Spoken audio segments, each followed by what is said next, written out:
Pronto se van a cumplir 2000 años desde que el Señor Jesucristo ordenó a sus discípulos ir por todo el mundo y predicar el Evangelio a toda criatura. El crecimiento que la Iglesia ha tenido durante todo este tiempo ha sido sorprendente. Recuerdan que, según la palabra de Dios, cuando Jesús se despidió de sus discípulos, se habían reunido 500 hermanos juntos. Y ahora en este momento, los mejores datos nos informan que la Iglesia puede estar compuesta por 700 millones de cristianos, lo cual significa que ha crecido en una forma extraordinaria. Sin embargo, a pesar de esto, es probable que la tarea más difícil es la que nos queda por cumplir en el futuro. Y alguno preguntará ¿por qué? La razón es que aunque el Evangelio ha llegado a todos los países, no se puede decir que ha llegado a todos los grupos étnicos que lo forman, de tal manera que los informantes nos dicen que hay como 8000 grupos humanos compuestos por etnias, por tribus, por lenguas, linajes, familias, que están enquistados en todos los países del mundo, que no tienen su cultura expresada a través del lenguaje y que nunca han escuchado ninguna palabra de la palabra de Dios. ¿Por qué ha sido esto así? Se dice con razón que todo efecto obedece a alguna causa. Nos preguntamos entonces cuáles son las causas que han producido esta demora tan extraordinaria. ¿Por qué no hemos podido completar la evangelización del mundo hasta este momento? Debe haber muchísimas causas que han hecho este retraso, pero queremos en estos momentos meditar por lo menos en una, para que si la podemos corregir, de esta manera sin duda alguna vamos a acelerar la evangelización del mundo. La primera verdad que quisiera compartir con ustedes es que la Iglesia no ha concientizado debidamente que después de la muerte de Cristo en la cruz, para Dios la cosa más importante es que se predique el Evangelio en todos los rincones de la tierra. Hay un dicho muy popular que dice: la suprema tarea de la Iglesia es la evangelización del mundo.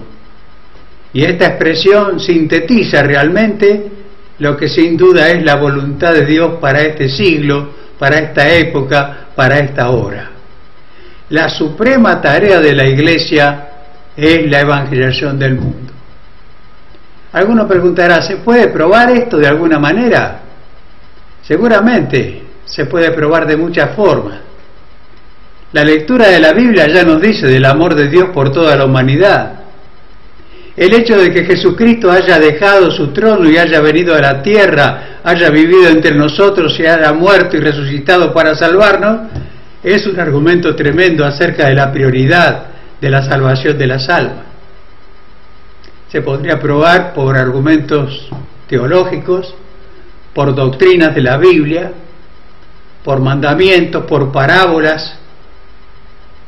De muchas otras maneras se podría establecer este hecho supremo, que lo que Dios quiere más que ninguna otra cosa es que prediquemos el Evangelio a toda criatura. Pero yo me propongo probarlo por medio de una comparación muy sencilla y muy gráfica. Consiste en pensar, en ver, en considerar lo que el Señor Jesucristo hizo durante esos 40 días que estuvo con sus discípulos después de resucitar. En el Evangelio según San Lucas, si pudiéramos leer el capítulo 24, encontraríamos que todo lo que está descrito en ese capítulo ocurrió en aquel primer día, domingo, cuando Jesucristo resucitó de entre los muertos. Agregando otros evangelios, podemos señalar que nos cuenta la Biblia de que las mujeres fueron al sepulcro, se encontraron con la piedra revuelta y cuando volvían se encontraron con Jesús, quien les ordenó ir a Galilea. Un poquito más adelante, en ese mismo día, Jesús se encontró con María Magdalena, esa mujer de la cual había echado 7 demonios y con la cual tuvo un pequeño diálogo.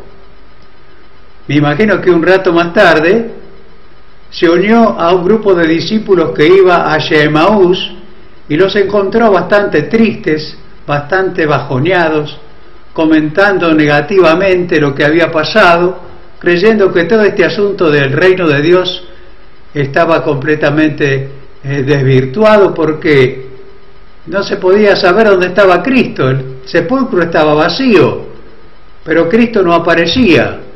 Y qué notable que Jesús se unió a ese grupo y le fue señalando poco a poco lo que indicaban las Escrituras, y cuando entró a tomar unos mates con ellos en su pequeña casa donde fueron, y al partir el pan, ahí se dieron cuenta de que era Jesús, y Jesús desapareció y ellos fueron corriendo hacia Jerusalén. Pero en el intervalo seguramente Jesús apareció con Pedro. Pedro necesitaba una entrevista personal urgente y Jesús lo sabía, y Lucas 24 dice que apareció a Pedro y posteriormente apareció a los 11 que estaban reunidos en un lugar, tristes, también bastante desalentados. Marcos dice que estaban llorando. ¿Y qué pasó cuando Jesús apareció a ellos y tuvo su primer encuentro con los 11? Bueno, podemos ver al leer esas escrituras que la primera cosa que Jesús hizo fue levantarles en ánimo. Paz a vosotros. Estaban tristes, estaban desalentados.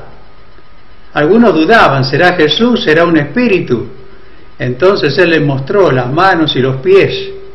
Y como todavía no lo creían, les preguntó si tenían algo de comer y le ofrecieron allí un asado de pescado que había sobrado y Él comió delante de ellos.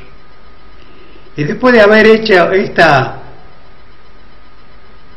pequeña preparación anímica, cuando había entrado en un clima más agradable con ellos, ¿cuál piensan ustedes que fueron las primeras palabras que Jesús conversó con ellos? Mejor dicho, ¿cuál fue el primer tema que Jesús abordó después de resucitar de entre los muertos? Dice la Escritura que les abrió el entendimiento para que entendiesen las Escrituras y les dijo: era necesario que el Cristo padeciese y que resucitase de los muertos y que se predicase el arrepentimiento y el perdón de pecados en todas las naciones, comenzando de Jerusalén, y ustedes son los encargados de hacer esta tarea. Vemos como Jesús en aquel primer encuentro, en la primera ocasión que tuvo cara a cara con sus discípulos, les repitió una síntesis de la gran comisión, maravillosa síntesis elaborada por Lucas, en la cual contiene todo lo que hay que hacer en una forma admirable. Evidentemente, la primera cosa que brota del corazón de Jesús es el mandato de que vayan a predicar el Evangelio a todos los rincones de la tierra. Si leyéramos una parte del primer capítulo de los Hechos, encontramos allí dos cosas interesantes. Dice que se les apareció durante 40 días, hablándoles de un solo tema. ¿Saben cuál era? Era el reino de Dios. Bueno, Jesús había hablado del reino durante su ministerio varias veces. Por ejemplo, el Sermón del Monte no hace otra cosa que expresar lo que algunos han llamado la plataforma del reino o la ética del reino.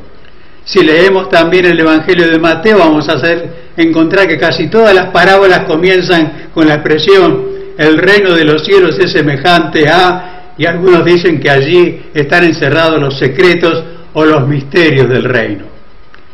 Pero Jesús había dicho antes de morir: será predicado este Evangelio del reino en todas las etnias.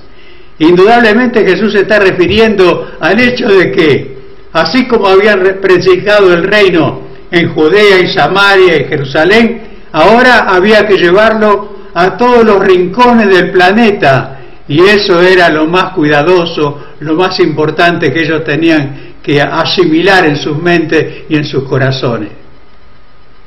40 días hablándoles acerca del reino. Tengan en cuenta que durante esos días Jesús habló lo que llamamos las 5 palabras de la Gran Comisión, la que está en Mateo, la que está en Marcos, la que está en Lucas, la que está en Juan, la que está en los Hechos. Todas esas palabras fueron no solamente pronunciadas, sino también explicadas durante esos 40 días.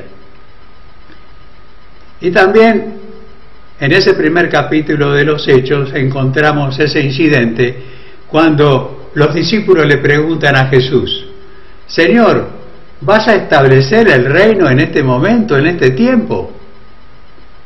Jesús les dijo que ellos no tenían nada que ver con eso, que lo que ellos tenían que hacer cuando recibieran el Espíritu Santo que vendría en Pentecostés, tendrían que ser testigos de Él. Y les dio el mapa: en Jerusalén, en toda Judea, en Samaria y hasta lo último de la tierra. Y dice la Escritura que habiendo dicho estas últimas palabras, hasta lo último de la tierra, se fue elevando. Nos dice que una nube lo envolvió y lo quitó de sus ojos, y de esa manera Jesús se despide de sus discípulos. Hago un resumen de lo que he mencionado en estos momentos. Fíjense ustedes, la primera cosa que Jesús habló después de resucitar fue recitar la gran comisión de predicar el Evangelio en todo el mundo. La única cosa a la cual se refirió durante los 40 días fue mostrarles cómo el reino de Dios debería ser anunciado en todas las etnias de la tierra. Y las últimas palabras que dijo, antes de subir al cielo, dijo: vayan hasta lo último de la tierra. Después de haber considerado esto, yo pregunto: ¿nos queda alguna duda de que para Jesús resucitado, la cosa más importante que la iglesia debería hacer de ahora en adelante era predicar el Evangelio en todos los grupos humanos que hay sobre la tierra? El Señor Jesucristo tenía el corazón entusiasmado con esta predicación.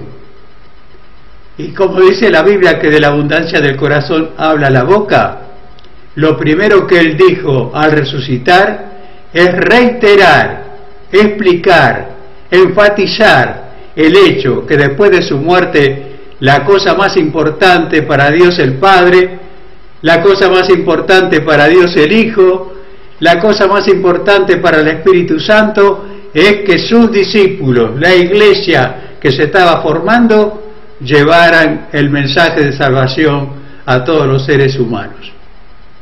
Y concluyo entonces preguntando: si esto era lo más importante para Jesús, ¿no creen ustedes que debería ser lo más importante para los cristianos? ¿Que acaso qué es lo que somos sino seguidores del Maestro, discípulos de Jesús? Un discípulo no encarna la filosofía del Maestro para que pueda expresarla en una forma concreta, en una forma de obediencia. Evidentemente eso es lo que el Señor está esperando de cada uno de nosotros. Iglesia de Cristo, pastores, cristianos, evangelistas, discípulos, borremos del camino esta equivocación de no haber puesto la evangelización del mundo en primer lugar y de esta manera estaremos acelerando que el Evangelio llegue a todo ser humano.